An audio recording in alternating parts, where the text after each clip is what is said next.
La literatura refiere el término masa abdominal palpable al hallazgo durante un examen clínico de una formación en el abdomen sin que haya motivado la consulta la presencia de esa masa, por lo cual es obvio que hay que revisar a los pacientes.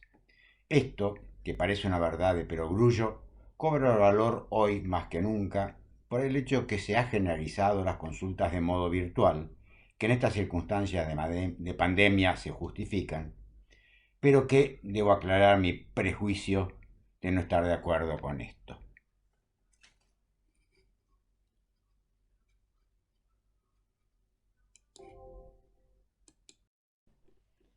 Entonces, es una formación que se encuentra durante un examen clínico por cualquier motivo que no se refiere a esa masa.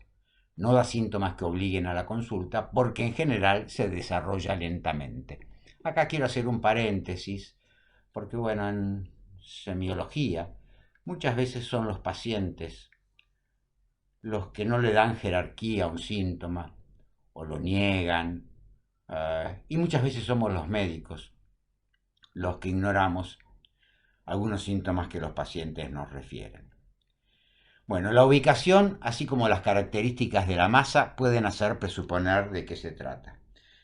Vamos a hablar ya en cada caso particular las características de la masa en cuanto a la semiología. Por ejemplo, una masa pulsátil hace presuponer un aneurisma. Una masa un poco más remitente podría hacer suponer una obstrucción intestinal y lo que estemos palpando sean asas de intestino. Pero bueno, ya nos vamos a referir a esto en cada caso particular. Ahora lo que me interesa es hacer un pequeño repaso de qué órganos del abdomen y pelvis se encuentran en cada uno de los 9 cuadrantes del abdomen. Ustedes ya conocen las 9 zonas del abdomen, que son el epigastrio, el hipocondrio derecho, el hipocondrio izquierdo, el flanco derecho e izquierdo, la región umbilical, la fosa ilíaca derecha e izquierda y el hipogastrio. El epigastrio. En el epigastrio vamos a encontrar el estómago, que parte del estómago de la curvatura menor, parte del cuerpo, antro y píloro.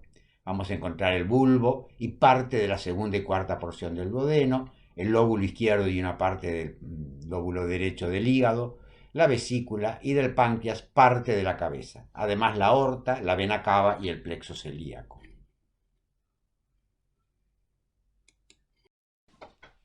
En el hipocondrio derecho encontramos el lóbulo derecho del hígado, el ángulo derecho del colon, la pelvis y el uréter inicial del riñón derecho y la glándula suprarrenal.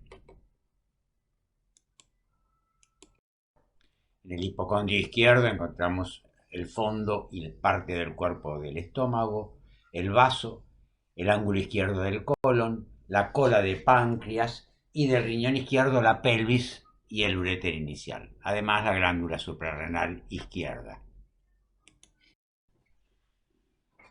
La región umbilical es la más difícil semiológicamente y podemos, si encontramos una masa, podemos presuponer que esto pueda corresponder a la parte inferior del cuerpo del estómago, a la segunda, tercera y cuarta porción del duodeno, a parte del yeyuno, todo el colon transverso menos los dos extremos que corresponden a los hipocondrios, casi toda la cabeza y el cuerpo del páncreas, la parte superior de los uréteres, el mesenterio, la aorta y la vena cava inferior.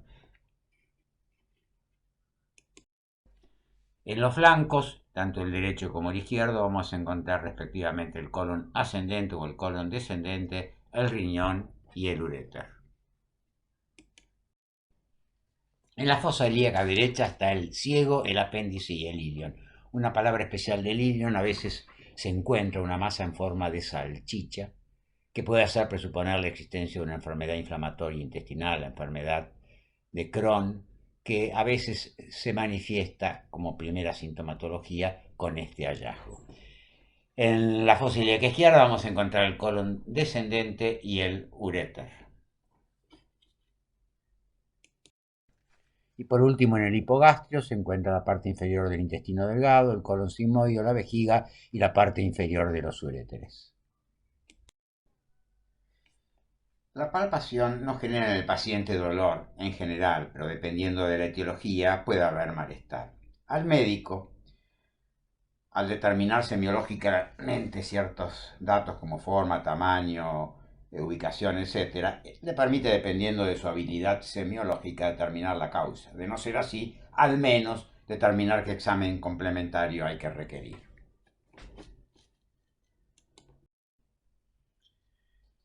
Vamos a hablar ahora de las causas y hay situaciones fisiológicas que es necesario no confundir, como es el útero grávido y la distensión vesical. Acá me detengo un minuto para mencionarles que es correcto semiológicamente antes de iniciar un examen físico pedirle al paciente que orine, que vacíe su vejiga, porque bueno, esto evita un poco no solamente este hallazgo, sino la comodidad del paciente mientras lo estamos interrogando y mientras lo estamos examinando, que se va a poner muy tenso si tiene por el examen mismo la necesidad de orinar.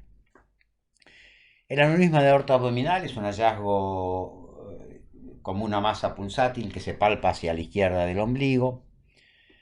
Esto hoy en día, quiero aclararles que no es tan frecuente este hallazgo, no por el hecho de que no exista, sino porque es muy difícil que un adulto mayor pase su historia médica sin haber pasado antes por una ecografía. Y uno de los hallazgos de la ecografía es la presencia de un aneurisma de aorta abdominal. Esto permite controlarlo, seguirlo y actuar antes de la ruptura de este aneurisma. Pero bueno, en nuestro medio no todo el mundo tiene cobertura y no es extraño, dependiendo del sitio donde uno trabaje, que se encuentre como manifestación clínica un aneurisma de aorta abdominal. Y esto es muy importante, porque si no, frecuentemente la primera manifestación clínica de un aneurisma de aorta abdominal que no se diagnosticó es la ruptura, y esta es cataclísmica.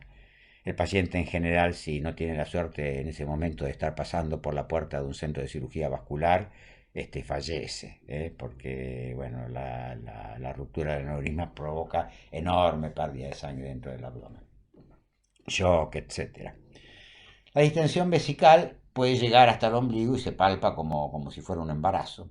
Y esto es un hallazgo bastante frecuente, principalmente en los posoperatorios, por supuesto en los adultos varones mayores por la hipertrofia prostática benigna. No es extraño que hagan esta distensión vesical y el paciente siente que orina porque está orinando por rebalsamiento, bueno, y entonces por ahí no lo menciona. Si uno no examina, esto no lo encuentra. Y puede dar síntomas muy variables. El paciente puede estar molesto, sentirse mal, estar hipotenso, y la causa es esta distensión vesical que uno la halla en el examen. En las mujeres también es bastante frecuente, hay bastante dificultad para orinar en la cama y esto hace que bueno, muchas veces se produzca esto que conocemos como globo vesical.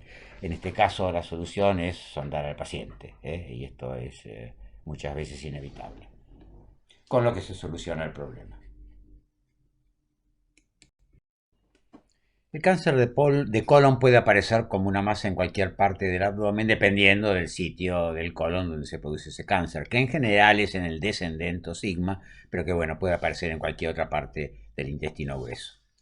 La enfermedad de Crohn muchas veces se manifiesta como una ileitis terminal, que es un cuadro doloroso de fosa ilíaca derecha que asemeja a una apendicitis. Tanto es así que en algunos pacientes se ha confundido y se han operado de apéndice cuando en realidad lo que tenían era una ileitis terminal por su enfermedad de Crohn. Si esta cede, esto se supera, queda a veces como manifestación una masa que se palpa en forma de salchicha en la fosa ilíaca derecha, como ya mencioné.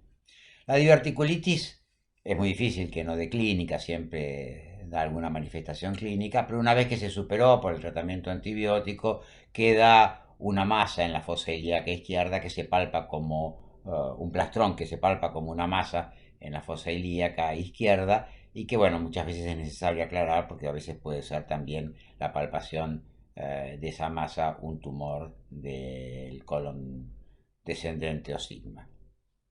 La obstrucción intestinal depende si es del lado colon, donde se puede palpar alguna masa, lo mismo que el volvulo intestino depende de su ubicación.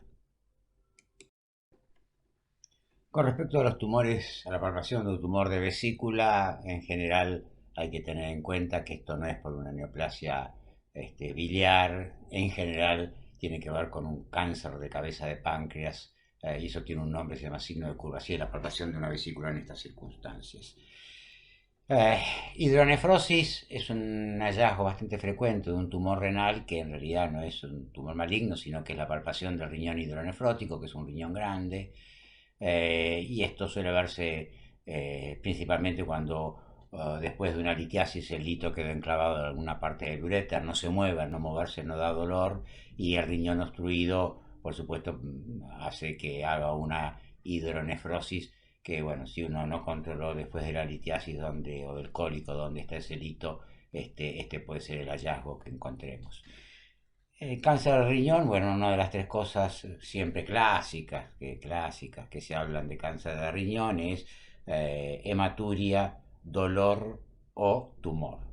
Bueno, tumor se refiere a esto, a la palpación de un tumor renal. Pero muchas veces el riñón se palpa y hay que tener presente porque es un riñón bicariante, o sea, hay pacientes que nacen monorreno, queda con un solo riñón y ese riñón por supuesto tiene mucho mayor tamaño que el de un riñón normal, o en el caso de una nefrectomía en una persona más joven, por cualquier circunstancia traumática o por lo que sea, hace que el riñón restante vicariante se pueda palpar.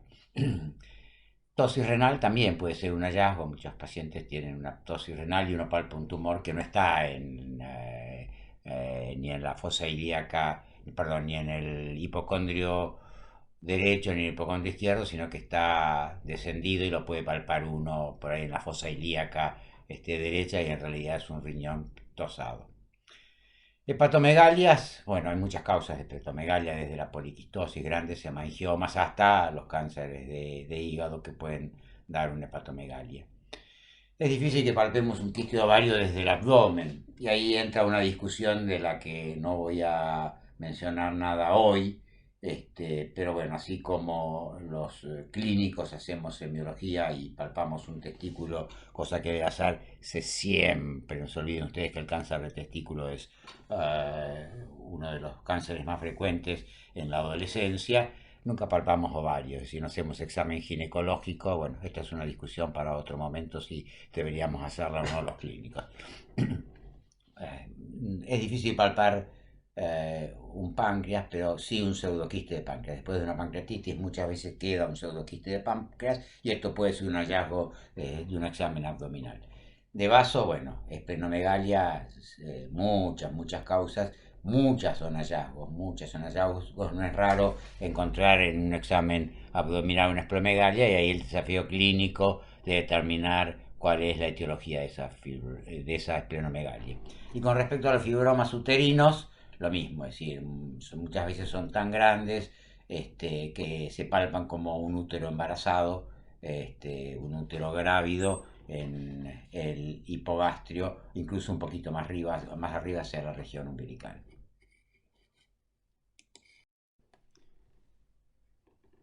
¿Qué ocurre cuando en una palpación encontramos una masa en el abdomen? Bueno, tenemos que determinar su etiología. Hay que resolver la situación y tenemos que determinar su etiología. Para eso tenemos una serie de exámenes complementarios que nos van a ayudar. La tomografía computada, la ecografía, la radiografía común, la resonancia magnética, la radiografía contrastada, los exámenes de laboratorio, la videocolonoscopía o la videoendoscopía digestiva alta y los estudios con radioisótopos.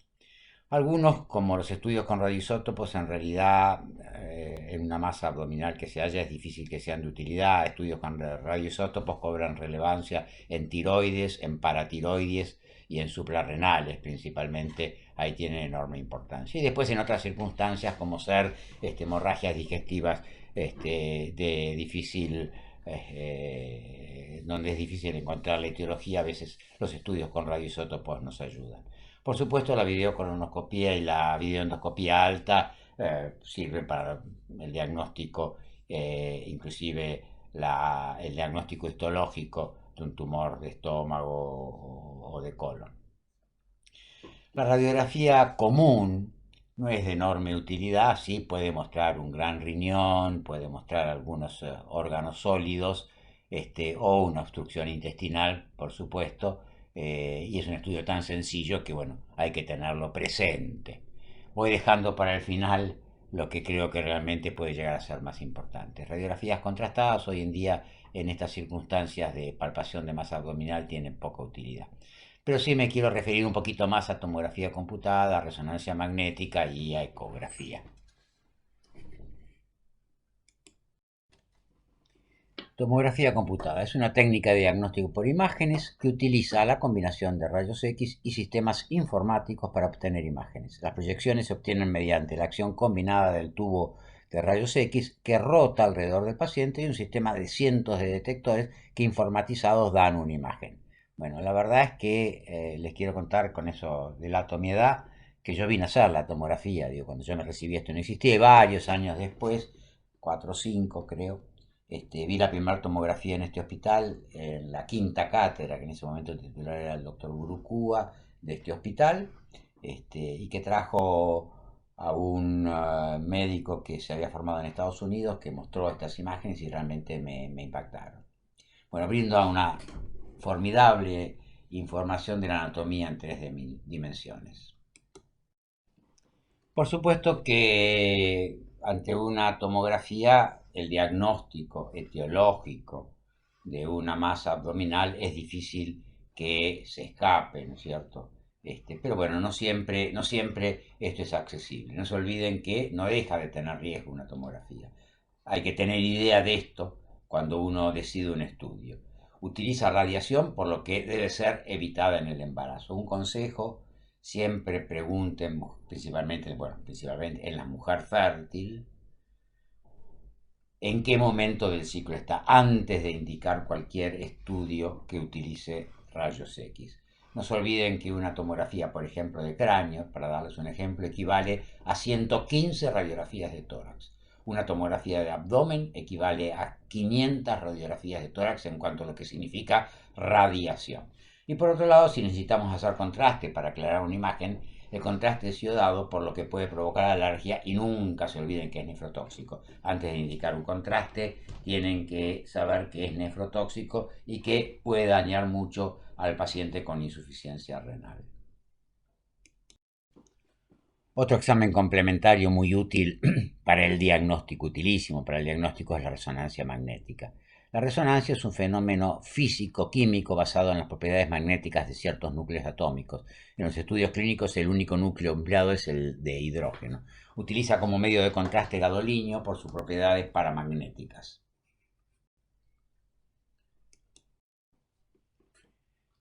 Por supuesto que la resonancia es de enorme utilidad, pero es un estudio muy costoso y no en todos lados hay resonador, o sea que si bien hay que tenerlo absolutamente presente, no siempre se puede realizar. Por otro lado, no deja de tener algún tipo de riesgo, principalmente en aquellos pacientes claustrofóbicos, no la pueden realizar. Si bien hay resonadores abiertos, muchos de ellos tampoco lo toleran. El paciente, por otro lado, no puede tener ningún tipo de prótesis, es decir, de prótesis metálica, ya sea esta auditiva, valvular u ortopédica, o algún cuerpo extraño metálico en el cuerpo. En ese caso, la resonancia magnética está prohibida. Nunca dejen de interrogar la posibilidad de que el paciente tenga un cuerpo metálico o una prótesis metálica antes de indicar una resonancia. Y por otro lado, si bien es mucho menos frecuente que con el yodo, existe la nefrotoxicidad del gadolínio. Así que hay que tener cuidado en los pacientes con daño renal. Y dejo para la ecografía, si bien no hay ninguna diapositiva, dejo para la ecografía el final de mis palabras, porque realmente creo que es el estudio más útil. Por bajo costo, porque es muy accesible, en todos lados hay ecógrafo, y por otro lado porque se puede realizar en la cama del paciente. Así que tiene un inconveniente, que es operador dependiente. La ecografía es un estudio operador dependiente, así que bueno, un poco el consejo es que empiecen a estudiar ecografías, porque es probable que cuando les toque ejercer, la ecografía esté tan difundida que pasa a ser lo que fue para muchas generaciones de médicos el estetoscopio. Muchas gracias.